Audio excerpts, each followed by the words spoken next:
दोस्तों जय हिंद। मैं मयंक पांडे आप सभी का आपके इस YouTube channel business fan club बिंद में हार्दिक स्वागत करता हूं। आज हम देखेंगे 25 और 26 मार्च में पटवारी एग्ज़ाम में आए हुए क्वेश्चन साइंस के। इस सीरीज़ को शुरू करने से पहले मैं आपसे कहना चाहता हूं कि जो चैनल पे नए हों सब्सक्राइब कर लें और ज़्यादा से ज़्यादा लोगों तक शेयर करें, इसलिए ज़्यादा से ज़्यादा लोगों को इसका फ़ायदा मिल सके। 25 और 26 मार्च को जो क्वेश्चन पटवारी एग्ज़ाम में आए हुए हैं उनमें से कुछ क्वेश्चनों को मैं सेलेक्ट किया हूँ, उन्हीं को आज कराने का प्रयास करूँगा। चलिए चालू करते हैं। सबसे है पदार्थ की मात्रा की इकाई क्या होती है। पदार्थ की मात्रा की इकाई क्या होती है, तो इसका आंसर होगा मोल। क्या आंसर होगा? मोल।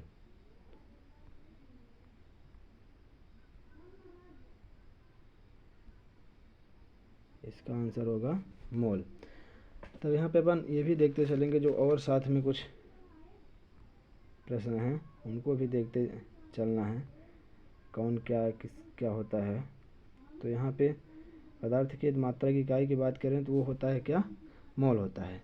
लेकिन कैंडला से ज्योति तीव्रता मापी जाती है। क्या मापी जाती है? ज्योति तीव्रता। एम्पियर जैसे सबको पता होगा।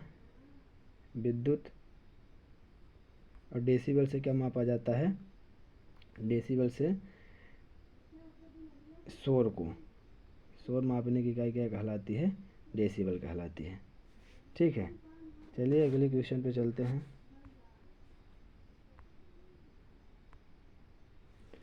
ध्वनि सबसे तेज कहाँ गति करती है? ध्वनि सबसे तेज कहाँ गति करती है? तो ध्वनि सबसे तेज जैसे कि आपको पता होगा लोहा में, यानी ध्वनि जो है ठोस में सबसे तेज गति करती है। तो लोहा में ध्वनि 5130 कितना? 5130 मीटर सेकंड के हिसाब से गति करती है। 5130 मीटर सेकंड। 5130 metre second. पानी की बात करें तो पानी में 1493 कितना? 1493 मीटर सेकंड। अब यहाँ पे वायु में सबसे कम, निर्वात में सबसे कम, उससे थोड़ा सा ज़्यादा वायु में, तो वायु में 331 मीटर सेकंड।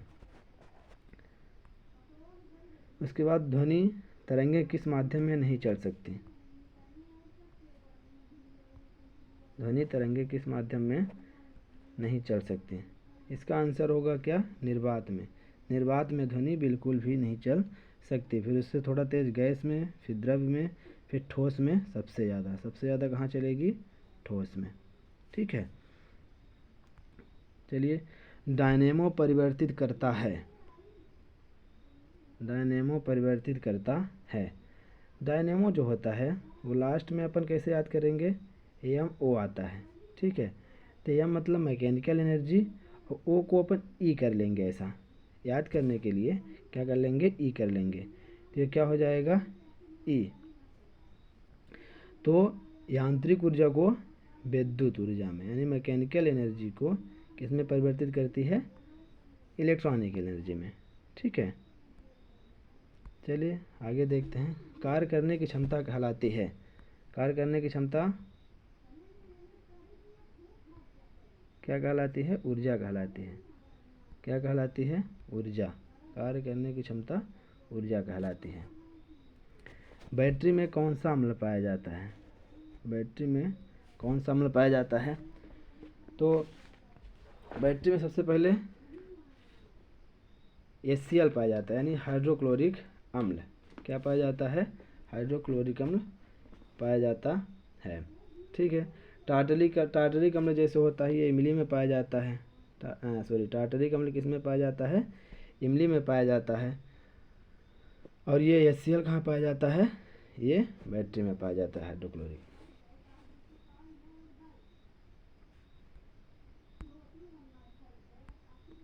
फिर उसके बाद प्रत्यावर्ती धारा को दिष्ट धारा में, क्या प्रत्यावर्ती धारा को दिष्ट धारा में किसके द्वारा बदला जाता है?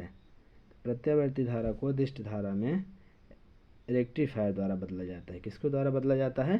रेक्टिफायर द्वारा बदला जाता है। फिर उसके बाद विद्युत ऊर्जा को यांत्रिक ऊर्जा में किसके द्वारा बदला जाता है? विद्युत ऊर्जा को यांत्रिक ऊर्जा में किसके द्वारा बदला जाता है? तो इसका आंसर होगा मोटर। क्या होगा? मोटर द्वारा विद्युत ऊर्जा को यांत्रिक ऊर्जा में बदला जाता है। और यांत्रिक ऊर्जा को विद्युत ऊर्जा में किसके द्वारा बदला जाता है? डायनेमो द्वारा। किसके द्वारा? डायनेमो द्वारा। ठीक है। अब जड़त्व का नियम या सिद्धांत किसने दिया था? जो जड़त्व का सिद्धांत है इसे कौन दिया था?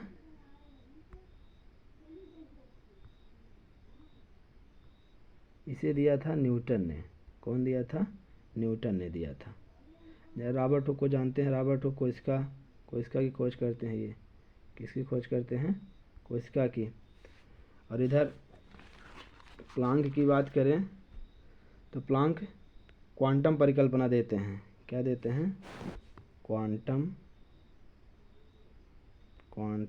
परिकल्पना देते हैं। उसके बाद फैराडे की बात करें तो फैराडे विद्युत चुंबकीय प्रेरण सिद्धांत देते हैं। ये सब क्वेश्चन रियल में आए हुए हैं। तो हो सकता है कि भी इस बार जड़त्व का नियम पूछा हो, उस बार क्वांटम परिकल्पना पूछ ले, या विद्युत चुंबकीय प्रेरण सिद्धांत पूछ ले, या कोशिका पूछ ले, है ना। इसलिए आपको ये चारों एक साथ कराते हुए मैं चल रहा हूँ। उसके बाद प्लम पुडिंग मॉडल किसने दिया था? प्लम पुडिंग मॉडल किसने दिया था? या इसे तरबूज मॉडल भी कहा जाता है। किसने दिया था? जॉन थॉमसन ने। किसने दिया था? जॉन थॉमसन ने। चलिए अगला क्वेश्चन। आवृत्ति का यह सही मात्रक क्या होता है? आवृत्ति का यह सही मात्रक क्या होता है? अब देखिए, जैसे इसमें आवृत्ति का आया है तो अगली बार हो सकता है तरंग दैर्घ्य का आ जाए, अगली बार हो सकता है सेकंड आवर्तकाल का आ जाए, या आयाम का आ जाए, किसी का भी आ सकता है। तो जो आवृत्ति का यह सही मात्रक होता है वो क्या होता है? हर्ट्ज होता है। क्या होता है? हर्ट्ज होता है। अब मीटर की बात करें तो मीटर किसका होगा? मीटर आयाम का यह सही मात्रक क्या होता है? मीटर होता है। लैम्डा किसका होता है? ये होता है तरंग दैर्घ्य का। किसका होता है? तरंग दैर्घ्य का, है ना। ये सेकंड जो होता है, सेकंड होता है आवर्तकाल का। तो अपन एक साथ सब करते चलेंगे, चारों मार लीजिए अगली बार कुछ भी आ जाए तो, इसलिए अपन रेडी रहें। उसके बाद प्रकाश सबसे तेज कहाँ गति करता है? देखिए यहाँ पे क्या होता है, प्रकाश और ध्वनि अपोजिट डायरेक्शन में ये गति करती हैं। जैसे ध्वनि जो होती है वो निर्वात में बिल्कुल जीरो रहती है, मतलब निर्वात में ध्वनि गति नहीं कर सकती। लेकिन प्रकाश जो होता है सबसे ज़्यादा कहाँ गति करता है? निर्वात में गति करता है। और जो प्रकाश होता है वो सबसे कम कहाँ करेगा? ठोस में सबसे कम गति करेगा, और निर्वात में सबसे ज़्यादा करेगा। ठीक है। अब उसके बाद चींटी के डंक में कौन सा अम्ल पाया जाता है? जैसे कि अभी अपन ने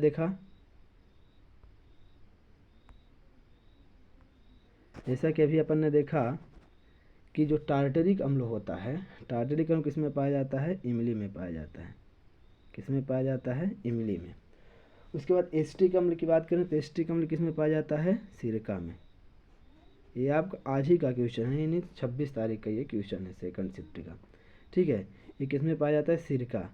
और फार्मिक अम्ल में कहाँ पाया जाता है? चींटी के डंक में पाया जाता है। ठीक है। और जो लैक्टिक अम्ल होता है ये दूध में पाया जाता है। किस में पाया जाता है? दूध में। तो हो सकता है इस बार चींटी का डंक पूछा है, उस बार कुछ भी पूछ सकता है ना। इसलिए अपन सब साथ में करते चलेंगे। वीडियो थोड़ा सा बड़ा ज़रूर हो जाएगा, लेकिन आप लोग यदि इस वीडियो को अच्छे से देख लिए, लास्ट तक देखेंगे तो आपको इसका फ़ायदा हर हाल में मिलना है। अब दूध से क्रीम को अलग करने में कौन सा बल कार्य करता है? क्या बोल रहा है? दूध से क्रीम को अलग करने में कौन सा बल कार्य करता है? तो यहाँ पे गुरुत्वाकर्षण तो आप समझते हैं, है ना, घर्षण बल भी समझते हैं। तो यहाँ पे जो राइट आंसर होगा, जो क्या होगा? अपकेंद्री बल होगा। क्या होगा? अपकेंद्री बल, एक मिनट इसको मिटा दूँ। क्या होगा राइट आंसर? अपकेंद्री बल होगा। ये अपकेंद्री बल क्या करता है? दूध से क्रीम को अलग करने का कार्य करता है। चलिए, बल बराबर, बल के बराबर क्या होता है? इसका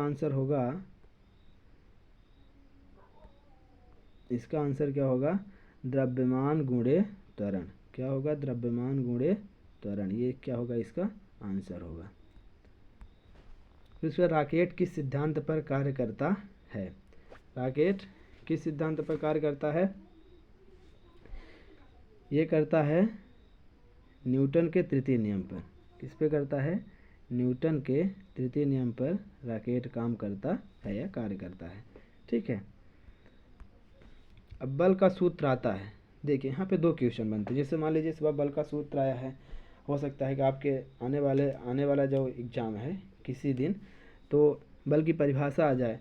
तो जो बल का सूत्र है वो द्वितीय नियम से आता है। गति के द्वितीय नियम से बल का सूत्र आता है। ठीक है। बल के द्वितीय नियम से क्या आता है? बल का सूत्र आता है गति के द्वितीय नियम से।